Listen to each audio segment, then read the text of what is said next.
بسم اللہ الرحمن الرحیم۔ السلام علیکم دوستو، کیسے ہو آپ لوگ؟ میرا نام ہے وسیم اقبال اور آپ دیکھ رہے ہیں اسلام ود وسیم۔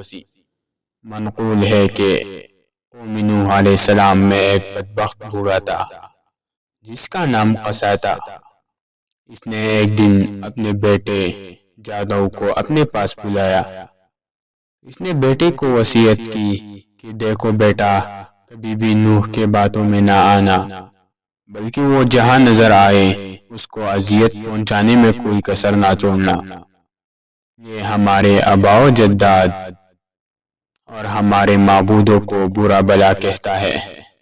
اس کے بعد وہ اٹھا اور اپنے بیٹے کو لے کر حضرت نوح علیہ السلام کی تلاش میں نکل پڑا۔ اسے حضرت نوح علیہ السلام نظر آئے تو کہنے لگا، یہ ہے وہ شخص جس کے بارے میں تجھے نصیحت کر رہا تھا۔ یہ ساحر و کذاب ہے۔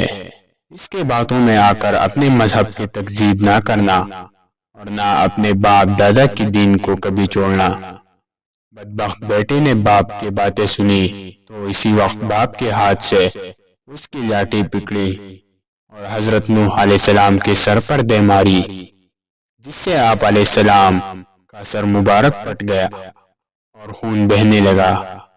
آپ علیہ السلام نے بارگاہ الہی میں عرض کیا، یا رب العالمین، میں نے اپنے قوم والوں کو شب و روز ہدایت کا درس دیا، لیکن انہوں نے ہمیشہ راہ حق سے فرار اختیار کی۔ القرآن پھر فرمایا، اے اللہ، اگر تو ان پر نظر رحمت فرماتا ہے تو انہیں ہدایت کا راستہ دکھا، مجھے ان بلاؤں پر صبر عطا فرما، کیونکہ اب طاقت صبر ختم ہو گئی ہے اور ان کی حرکتیں برداشت سے باہر ہو گئی ہے۔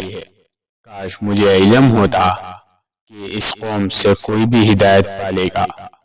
ارشاد باری تعالی ہوا، ہم نے نوح کے پاس وحی بھیجی کہ اب تمہاری قوم میں کوئی ایمان لانے والا نہیں ہے، جنہیں ایمان لانا تھا وہ لا چکے۔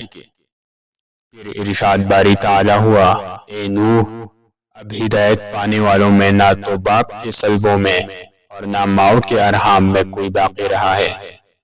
تو پھر حضرت نوح علیہ السلام نے عرض کیا، اے رب العالمین، تو خطۂ زمین پر کسی کافر کو زندہ نہ رکھ۔ حضرت نوح علیہ السلام کی یہ دعا قبول ہوئی اور عذاب کا حکم جاری ہو گیا۔ امام ابن کثیر رحمۃ اللہ علیہ نقل کرتے ہیں کہ حضرت نوح علیہ السلام کی ولادت حضرت آدم علیہ السلام کی وفات کے 126 سال بعد ہوئی۔ آپ علیہ السلام کا شمار اللہ تعالیٰ کی ان جلیل و قدر انبیاء میں ہوتا ہے جن کا تذکرہ قرآن پاک میں فرمایا گیا ہے، اور قرآن پاک کے 28ویں سورت میں آپ کا ذکر خیر فرمایا گیا۔ آپ علیہ السلام نے پیغمبروں میں سے طویل عمر پائی، اس کے باوجود آپ علیہ السلام کا کوئی دان نہ گرا اور نہ کوئی بال سفید ہوا۔ عبادت و ریاضت کا یہ عالم تھا کہ دعوت، تبلیغ و رشد و ہدایت کے باوجود ہر دن و رات میں 1000 رکعت ادا کرتے، اور آپ علیہ السلام ہی کو اس سلسلے میں اولویت حاصل ہے کہ آپ علیہ السلام کے بددعا سے امت ہلاک ہوئی۔ باوجود اس کے کہ آپ علیہ السلام کے قوم کے لوگ سخت اذیتیں دیتی، لیکن پھر بھی آپ علیہ السلام ان کے ساتھ حسن سلوک فرماتے، یہاں تک کہ آپ علیہ السلام ان کے گھروں میں جا جا کر تبلیغ فرماتے، جس کی وجہ سے لوگ آپ علیہ السلام کو مجنون اور دیوانہ کہا کرتے تھے۔ منقول ہے کہ طوفان نوح علیہ السلام سے قبل قوم نے آپ علیہ السلام کو اس قدر ایذائیت دینا شروع کر دی تھی کہ وہ آپ علیہ السلام کو اتنا مارتے کہ آپ علیہ السلام کے اعضاء ٹوٹ جاتے اور آپ علیہ السلام شدت تکلیف سے بے ہوش ہو جاتے۔ وہ آپ علیہ السلام کو اٹھاتے، کمبل میں لپیٹے اور اس کے خیال سے گھر پھینک جاتے کہ اب مر جائے گا۔ کئی بار ایسا ہوتا کہ گھر میں پھینک کر اوپر پتھر بھی ڈال جاتے۔ رات کو حضرت جبرائیل علیہ السلام آ کر پتھر اٹھا کر پھینکتے اور آپ علیہ السلام کو وہاں سے نکالتے، اپنے پروں کو زخموں پر ملتے، جس سے زخم فوراً ٹھیک ہو جاتے۔ اگلا دن ہوتا تو آپ علیہ السلام پھر قوم کو گمراہی سے نکالنے کے لیے نکل پڑتے۔ تاریخ طبری میں ہے کہ حضرت ابن عباس رضی اللہ تعالیٰ عنہ سے ایک روایت مروی ہے کہ اللہ تعالیٰ نے 480 سال کی عمر میں حضرت نوح علیہ السلام کو نبوت عطا فرمائی۔ 120 سال آپ علیہ السلام نے لوگوں کو اللہ کی دین کی طرف بلایا، لیکن قوم نے کسی بات کو بھی ماننے سے انکار کر دیا۔ پھر اللہ تعالیٰ نے آپ علیہ السلام کو کشتی بنانے کا حکم دیا۔ جب آپ علیہ السلام کشتی بنانے میں مصروف تھے تو آپ کی قوم آپ کا مذاق اڑاتی تھی۔ کوئی کہتا کہ اے نوح علیہ السلام، اب تم بڑی بن جائے گئے، حالانکہ پہلے تم کہا کرتے تھے کہ میں خدا کا نبی ہوں۔ کوئی کہتا اے نوح، اس خشک زمین میں تم کشتی کیوں بنا رہے ہو؟ آپ علیہ السلام ان کے جواب میں یہی فرماتے تھے کہ آج تم ہم سے مذاق کرتے ہو، لیکن مت گھبراؤ، جب اللہ کا عذاب بصورت طوفان آ جائے گا تو ہم تمہارا مذاق اڑائیں گے۔ اور جب آپ علیہ السلام کشتی بنا کر اس میں سوار ہوئے، اس وقت آپ علیہ السلام کی عمر مبارک 600 سال تھی۔ پھر عذاب نازل ہوا اور تمام سرکش و نافرمان پانی میں کے عذاب میں غرق ہو گئے۔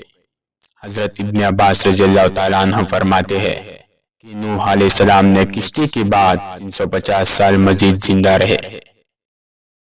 تاریخ طبری، تاریخ علام جلد اول حصہ اول۔ حضرت کعب احبار فرماتے ہیں، حضرت کعب احبار رضی اللہ تعالیٰ عنہ فرماتے ہیں کہ جب حضرت نوح علیہ السلام کی وفات کا وقت قریب آیا تو آپ علیہ السلام ایک پہاڑ پر سیر فرما رہے تھے۔ حضرت ملک الموت روح قبض کرنے کے لیے تشریف لائے تو آپ علیہ السلام کے پیچھے پہاڑ پر تشریف لے گئے۔ جب ملک الموت کا سامنا حضرت نوح علیہ السلام سے ہوا تو عرض کی موت کا وقت ہو چکا ہے۔ حضرت نوح علیہ السلام نے موت کی تکلیف کا تصور کیا تو زوردار نعرہ بلند کیا، حتیٰ کہ یہ سن کر جنگل کے تمام جانور جمع ہونے لگے۔ پھر آپ علیہ السلام نے ملک الموت سے برائے تعلیم امت فرمایا، مجھے اتنی مہلت دی جائے کہ میں اپنے گھر والوں سے رخصت ہو لوں۔ آپ علیہ السلام کا یوں فرمانا اس وجہ سے نہ تھا کہ معاذ اللہ آپ موت سے فرار حاصل کرنا چاہ رہے تھے، بلکہ آپ تو امت کو یہ درس دے رہے تھے کہ موت کا لمحہ آنے سے پہلے پہلے جو اچھے اعمال کر سکتے ہو گزرو، کیونکہ بوقت انتقال کسی عمل کی مہلت نہیں ملے گی۔ چنانچہ ملک الموت نے کہا کہ مجھے اس کی اجازت نہیں کہ مہلت دی جائے۔ یہ سن کر آپ علیہ السلام نے فرمایا کہ اس جنگل میں میری نماز جنازہ کون پڑھے گا؟